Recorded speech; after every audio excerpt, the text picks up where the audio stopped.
Statistika.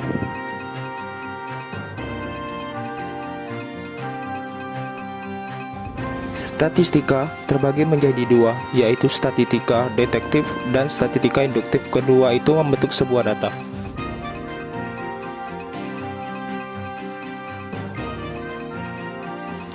Data.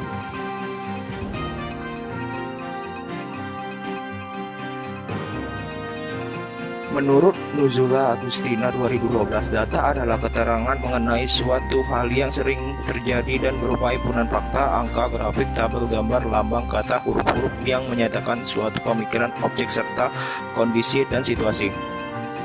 Menurut Ari Kunto 2012, data merupakan segala fakta dan angka dapat dijadikan bahan untuk menyusun suatu informasi, sedangkan informasi adalah hasil pengelolaan data yang dipakai untuk suatu keperluan. Pembagian data. Data dibagi menjadi dua, yaitu data kualitatif bukan angka dan data kuantitatif angka.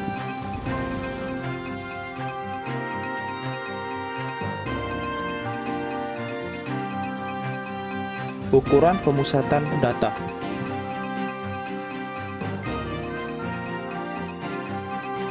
Salah satu aspek yang paling penting untuk menggambarkan distribusi data adalah nilai pusat data pengamatan central tendency.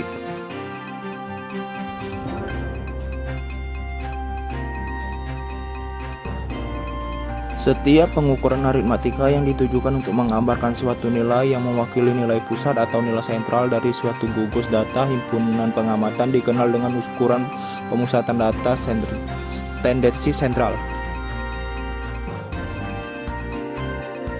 Terdapat tiga ukuran pemusatan data yang sering digunakan, yaitu 1 mean, 2 median, 3 mode.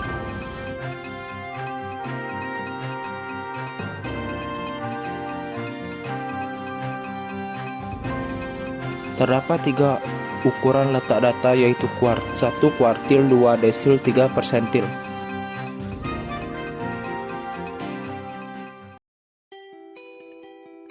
Mean.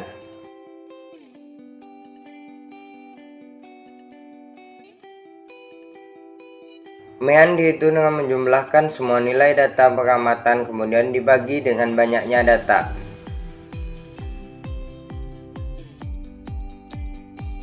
Rata-rata hitung atau aritmetik mean atau sering disebut dengan istilah mean saja merupakan metode yang paling banyak digunakan untuk menggambarkan ukuran tendensi sentral.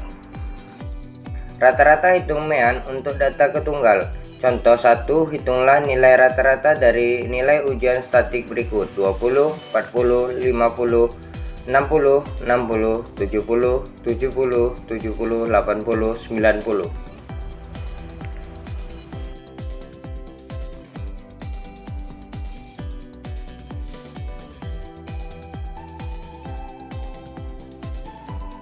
Dan jawabannya adalah 61. Pedoman umum membuat tabel distribusi frekuensi.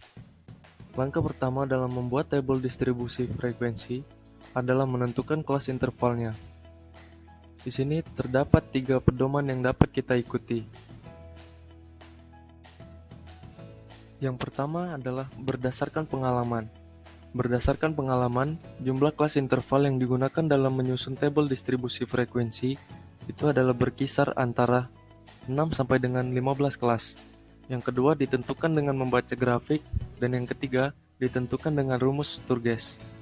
Rumus Sturges di sini adalah K sama dengan 1 ditambah 3,3 log N, di mana K sama dengan jumlah kelas interval, sedangkan N adalah jumlah data observasi.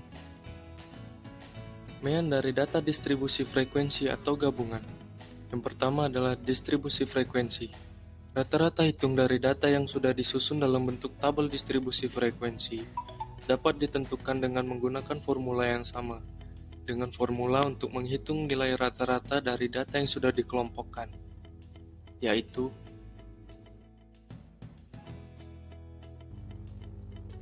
X sama dengan sigma Fn Xn per sigma F.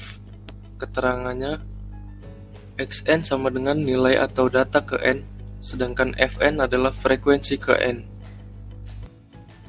Yang kedua adalah rata-rata gabungan atau disebut juga grand mean, polite mean, atau rata-rata umum.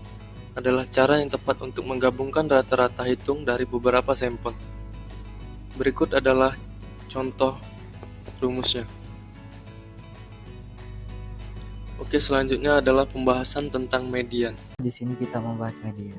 Median adalah nilai pemisah separuh lebih tinggi dari separuh bawah suatu data, populasi atau distribusi probabilitas. Cara menghitung median. Cara menghitung median bisa dilakukan dengan menyusun data dari yang terkecil hingga yang terbesar. Sahabat nama harus mengurutkan angka terlebih dahulu. Setelah itu nilai median akan muncul. Dalam mencari nilai median, ada dua cara, yaitu cara menghitung median dalam data ganjil dan genap. Cara menghitung median dalam data ganjil. Saat menghitung nilai median dalam data ganjil, langkah pertama yang harus dilakukan adalah menyusun angka terlebih dahulu. Biasanya cara yang mudah untuk menghitung median dalam data ganjil yaitu dengan mengumpulkan data dari angka terendah hingga angka terbesar. Sebagai contoh, ada kumpulan data dengan angka 3, 13, 2, 34, 11, 26, 47. Jika diurutkan akan menjadi angka 2, 3, 11, 13, 26, 34, 47. Maka nilai median atau angka yang di tengah dalam data ganjil tersebut adalah 13 karena terdapat 3 angka di kedua sisinya. Cara menghitung median dalam data genap. Cara menghitung median dalam data genap bisa dengan membuat daftar angka genap, lalu tentukan pasangan tengah dengan menjumlahkan dan membagi menjadi 2. Sebagai contoh, dari kumpulan data 3, 13, 2, 34, 11, 17, 27, 47. Jika diurutkan akan menjadi 2, 3, 11, 13, 17, 27, 34, 47. Nilai tengah dari kumpulan data tersebut adalah 13 dan 17. Untuk menentukan median dari data tersebut, gunakan cara perhitungan 13 ditambah 17 dibagi 2 sama dengan 15, sehingga nilai mediannya adalah 15.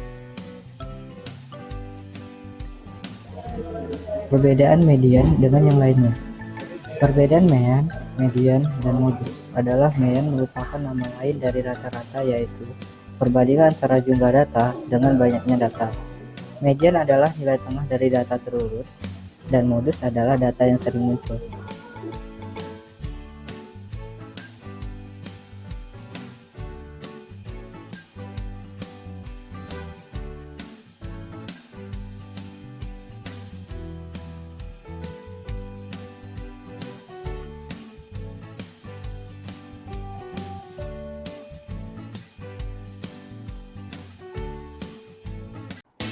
Baik, saya akan menjelaskan modus.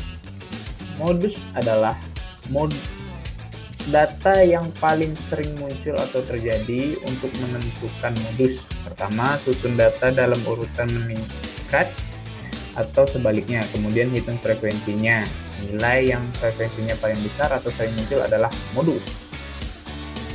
Contoh 1, sumbangan palang merah Indonesia warga kota Jambi adalah 7.500, 8.000, 9.000, 8.000, 3.500, 5.000, 8.000, maka modusnya adalah 8.000 karena 8.000 sering muncul di sini.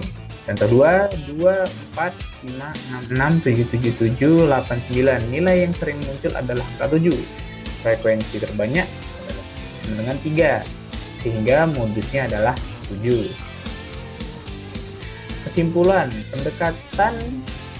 satu pendekatan perhitungan nilai rata-rata hitung dengan menggunakan distribusi frekuensi kurang akurat dibandingkan dengan cara perhitungan rata-rata yang hitung dengan menggunakan data aktualnya. Pendekatan ini seharusnya hanya digunakan apabila tidak memungkinkan untuk menghitung nilai rata-rata hitung dari sumber data aslinya. 2. Mean merupakan nilai pusat yang terbaik dan sering digunakan dalam analisis statistik. Terima kasih telah menonton hasil video kami.